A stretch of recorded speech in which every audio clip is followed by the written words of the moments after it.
Summer wouldn't be summer without big, fat, juicy, homegrown tomatoes.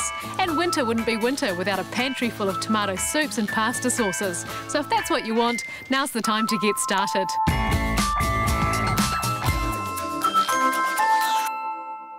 Tomatoes can be planted any time from late spring until about midsummer, but just keep in mind that they need 3 months of good, warm, frost-free weather to crop well.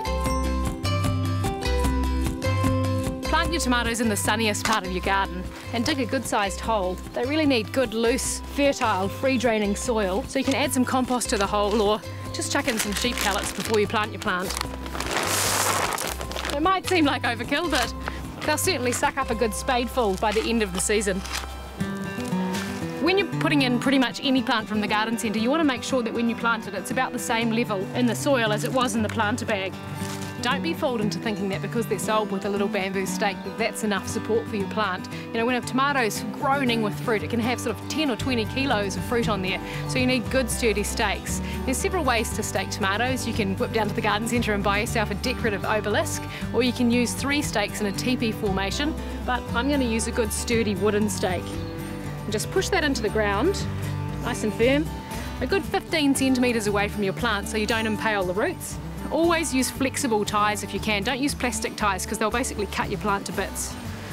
So when you're tying your plant too, just tie them loosely so that they can still have some natural movement in the wind. It means they can grow a good sort of sturdy rootstock. And the other thing you'll notice is that once they start flowering, it's time to start cranking on the food. Now the more food you give your tomatoes, the more food they'll give to you. So you can either use an organic fertiliser and just sprinkle that around the base of the plant, just a generous handful. You could add a scoop of secret tomato food, and this also has got neem granules in it, so that helps to get rid of pests and diseases.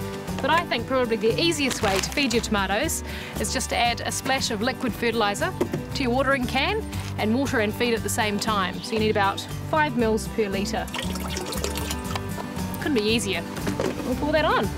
Try not to get too much water on the foliage because that's a great way to give yourself some fungal diseases. You don't have to just stick to the plain red tomatoes anymore either. You can get heirloom varieties like Black Krim, which is a fantastic old Russian tomato. Black Cherry, it's quite a large cherry tomato and it's got really full flavour, so it's much more like a standard tomato. Or you could go for a yellow variety like Sun Gold, and these are always much sweeter than the red varieties. If you want to grow tomatoes in pots, you want a dwarf variety. This one's called Tumbler, and it's so small that you can actually just grow it in a hanging basket. The other type of tomatoes that you can get is the far end of the spectrum, which is a grafted tomatoes. And these things grow like whoppers, because what they do is they're the combination of 2 plants. So you've got a wild rootstock, which grows really quickly and can support much more fruit than a standard tomato.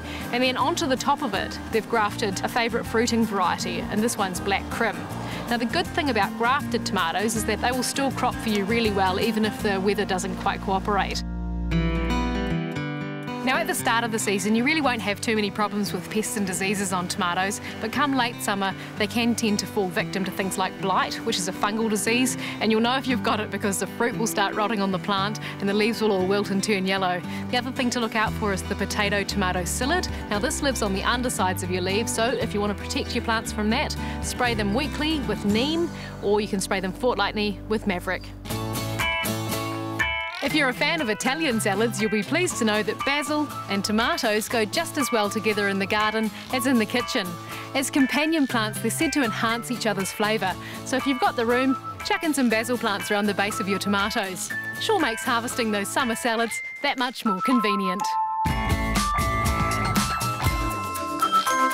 For everything you need to know on growing great crops this summer, go to King's Plant Barn.